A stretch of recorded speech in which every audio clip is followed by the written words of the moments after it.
Kalau breeding itu bisa dibilang jantungnya peternakan. Jadi kita tidak akan tahu bagaimana susah payahnya beternak kalau kita tahu-tahu jalannya sudah langsung fattening. Artinya kita motong jalan, kita membeli, kita piara 2 bulan, 3 bulan kita jual. Tanpa kita tahu ini ternak ini bagaimana atau sebenarnya dia ada dari awal, karakteristiknya bagaimana. Jadi idealnya seorang peternak itu jika dia breeding, ya pembesaran juga penggemukan.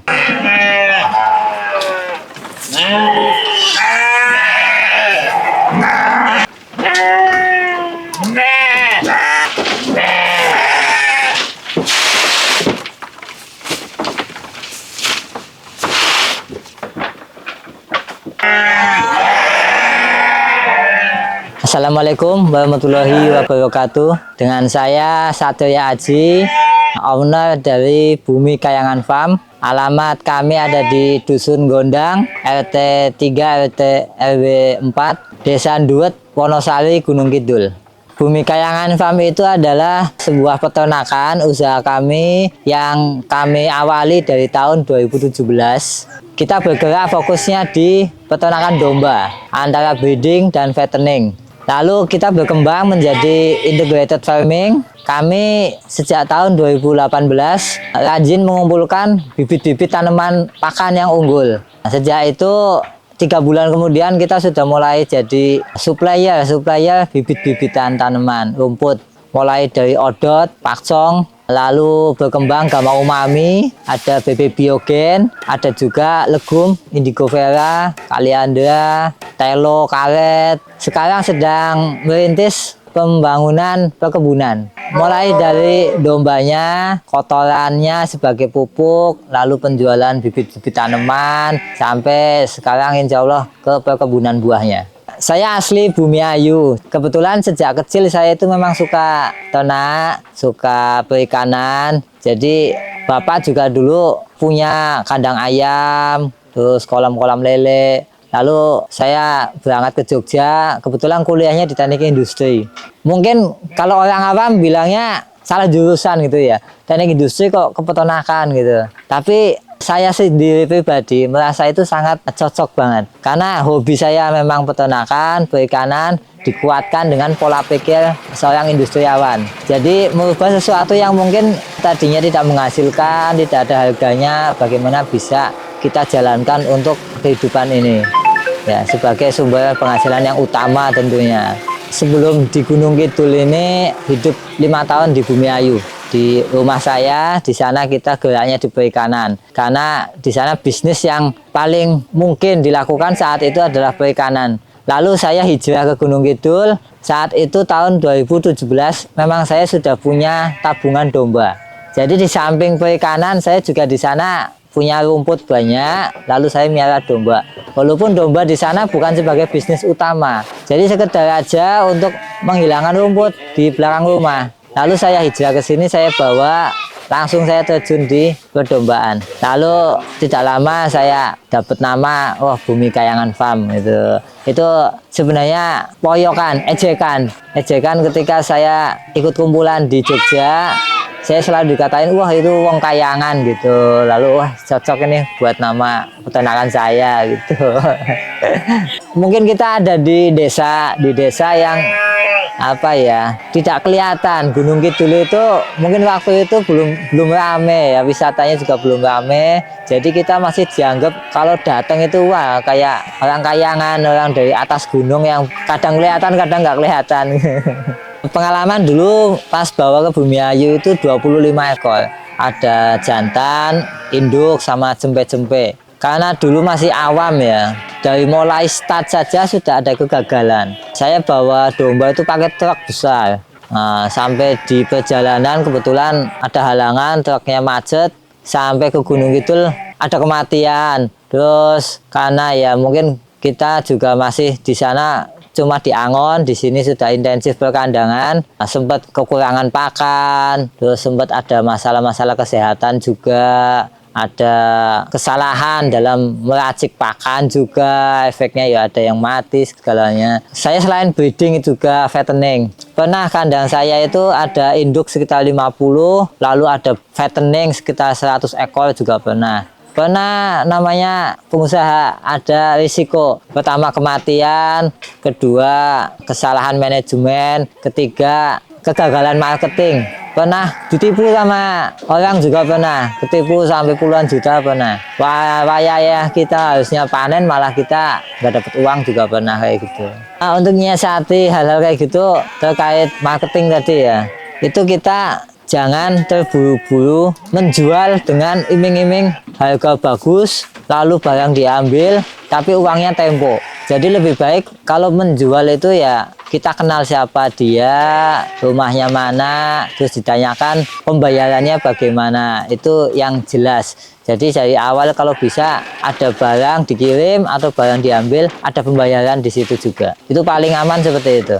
Pada prinsipnya usaha yang saya bangun itu landasannya hobi dan minat.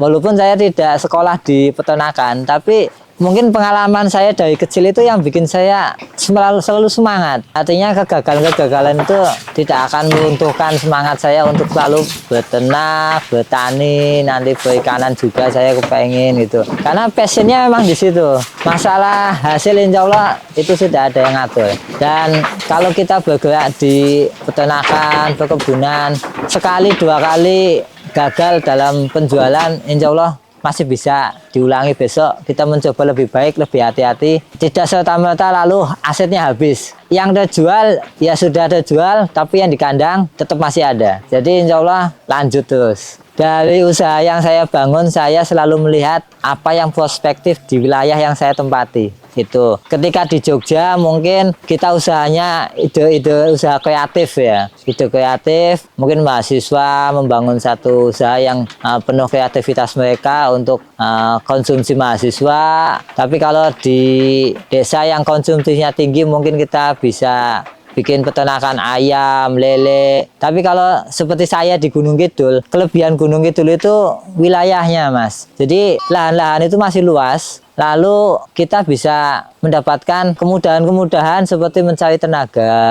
Kita mendapatkan lahan sewa juga mudah. Kalau mampu beli juga masih banyak lahan luas dengan harga yang murah. Secara umumnya warga Gunung Kidul itu memang peternak dan petani. Jadi kita ya seperti kebanyakan saja di sini apa? Di sini pertanian ya kita ikut bertani. Di sini peternakan ya kita berternak juga. Kalau breeding itu bisa dibilang jantungnya peternakan. Jadi kita tidak akan tahu bagaimana susah payahnya beternak kalau kita tahu-tahu jalannya sudah langsung fattening.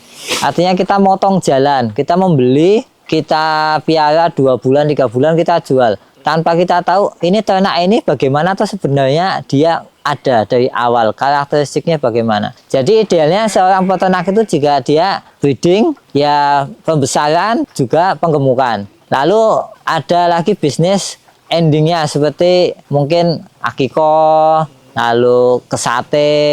Jadi dari hulu sampai hilir itu bisa dijalankan semuanya.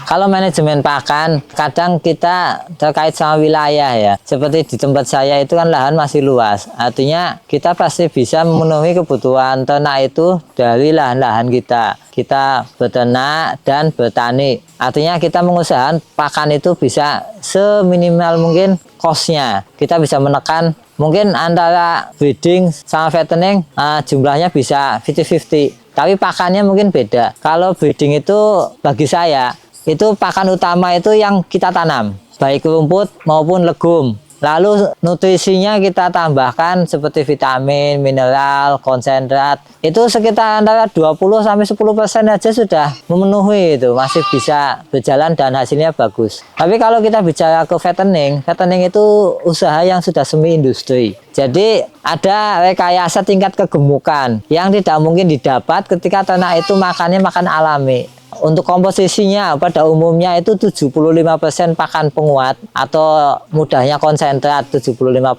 Lalu seratnya sekedar saja karena ruminansia tetap butuh serat itu antara 25%. Nah, kalau hari ini mungkin ya untuk fattening biayanya per ekor itu 4.000 sampai 5.000 rupiah per ekor. Tapi kalau breeding mungkin masih bisa antara 1.000-2.000 rupiah per ekor. Di belakang itu ada satu lokasi yang bisa diakses oleh cempe-cempe saja. Jadi si induk nggak bisa masuk ke situ. Di situ kita sediakan namanya crib feed. Jadi pakan untuk cempe. Ketika kita belajar morfologi tentang ruminansia, kita harus tahu yang dibutuhkan cempe itu apa, induk itu apa, fattening itu apa. Kalau cempe dia membutuhkan pakan dengan serat yang rendah tapi nutrisinya tinggi. Dibedakan dengan si induk-induknya. Agar si cempe ini bisa tumbuh cepat, di samping dia menyusu pada induknya, dia juga mendapatkan asupan protein dari pakan penguat tadi. Biasa disebut namanya crib feed atau pakan awalan ya, pakan starter untuk si cempe-cempe itu.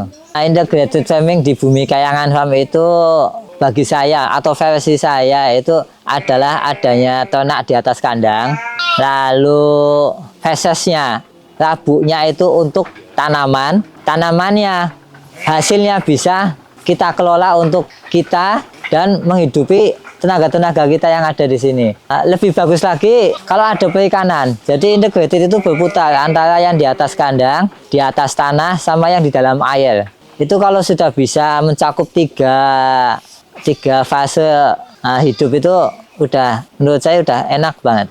Tadi dari integrated itu akhirnya kita mempunyai bisnis yang macam-macam. Jadi bisnisnya nggak melulu kita mengharapkan harus yang di atas kandang untuk menghidupi kita, enggak. Mungkin untuk saat ini 80% penghidupan kita berasal dari penjualan bibitnya malahan. Kita tidak memproyekkan penjualan domba. Jadi penjualan domba atau ternak di kandang kita itu saya prinsipnya ada yang datang, cocok, lalu dibayar. Artinya kita tidak sedang yang ini harus laku hari ini, enggak. Jadi kita bisa lebih rileks, nyantai aja di sini. Kalau ada yang datang ya dilayanin, dia milih mana yang dia suka, akan kita jual. Bisnisnya malah sekarang di Bumi Kayangan Farm itu lebih cepat di penjualan bibitnya.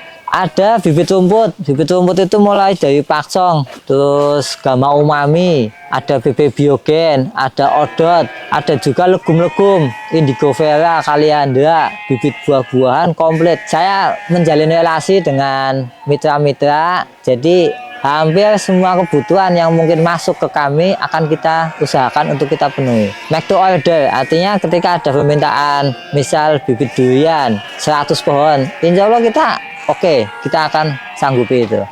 Bisnis di pertanian dan peternakan itu lebih lari ke sebenarnya berawal dari hobiis. Jadi bagi orang-orang yang punya hobi sama seperti saya, hobinya ternak, berkebun, kita tinggal meningkatkan fasenya dari sekedar hobi menjadi penghasilan. Artinya pengelolaannya saja yang ditingkatkan, manajemennya, insya Allah sangat potensial karena kita tahu sendiri tingkat konsumtif manusia itu tidak pernah menurun, tapi adanya meningkat terus karena pertambahan jumlah penduduk itu akan terus bertambah. Sedangkan jumlah lahan itu akan berkurang. Maka mungkin menurut saya di masa yang akan datang, penguasa-penguasa ekonomi itu adalah orang yang punya lahan luas, punya bisnis di atasnya. Ketika kita bicara peternakan, maka korelasinya adalah penguasaan lahan. Jadi seorang peternak itu akan selalu berpikir, bagaimana saya mendapatkan lahan, nanti tambah lagi lahannya, karena seorang peternak selalu akan membutuhkan lahan untuk dia bekerja. Itu poin positif dari seorang peternak dan petani. Untuk pemula, kalau menurut saya, peternak yang wajar-wajar saja, jumlahnya tidak perlu sekaligus langsung banyak, sedikit. Yang penting kita itu bisa memahami siklus dari ternak kita itu bagaimana. Kita menyalurkan rasa dulu biar kita itu suka, betah, lalu ternak kita juga merasa cocok dengan perlakuan kita, waktu demi waktu bisa kita tingkatkan. Kadang permasalahannya adalah ketika orang itu punya kemampuan secara finansial, dia menganggap proses itu instan, sekaligus dari awal sudah langsung banyak dan yang mewah, artinya ternaknya yang mungkin mahal-mahal gitu ya. Tapi ketika dia tidak menguasai dari sisi pemeliharaannya, apalagi dia kebingungan saat menjual. Itu yang bikin down, bikin anak-anak muda itu pada berpikir wah nggak prospek, malah kadang ada yang sampai trauma untuk terjun ke bidang ini. Tapi kalau kita konsepnya dari hobi, kita tingkatkan pelan-pelan, kita pahami, kita sukai, susah untuk beralih dari hobi yang satu ini. Bumi Kayangan Farm itu adalah P4S, Pusat Pelatihan Pertanian dan Perdesaan Swadaya. Kita tidak akan menolak siapapun datang ke sini. Insya Allah kebutuhan-kebutuhan ternak ada, dombanya ada, indukan ada, jantan ada, Idul Adha juga kita punya stok-stok jantan. Lalu kita juga punya usaha di etalase itu ada Sapronak, sarana peternakan, ada obat-obatan, vitamin, premik, alat-alat juga ada. Lalu kita menyediakan bibit-bibit tanaman unggul, HMT, bibit rumput, bibit legum, bibit buah-buahan, sampai kita mengolah pada pupuknya. Kita juga menyediakan pupuk organik dari serintil domba-domba saya. Pelatihan insya Allah selalu siap. Mudah-mudahan juga kita bisa menjadi mengajak pemuda-pemuda untuk ayo, jangan kita jual tanah kita, tapi kita kelola tanah kita untuk menjadi penghasilan kita dengan cara beternak dan bertani. Nomor WhatsApp 0821 8742 5990. Cuma ada di Facebook saya Satria Aji Bumi Kayangan Farm. Semangat pagi kawan, saatnya kita mengelola sumber daya alam kita. Jangan berpikir kita jual tanah kita, tapi berpikirlah kita beli tanah sebanyak-banyaknya. Karena di masa yang akan datang, tuan tanah itulah yang akan menjadi penguasa. Semangat kawan-kawan, mari kita menanam untuk masa depan yang lebih baik.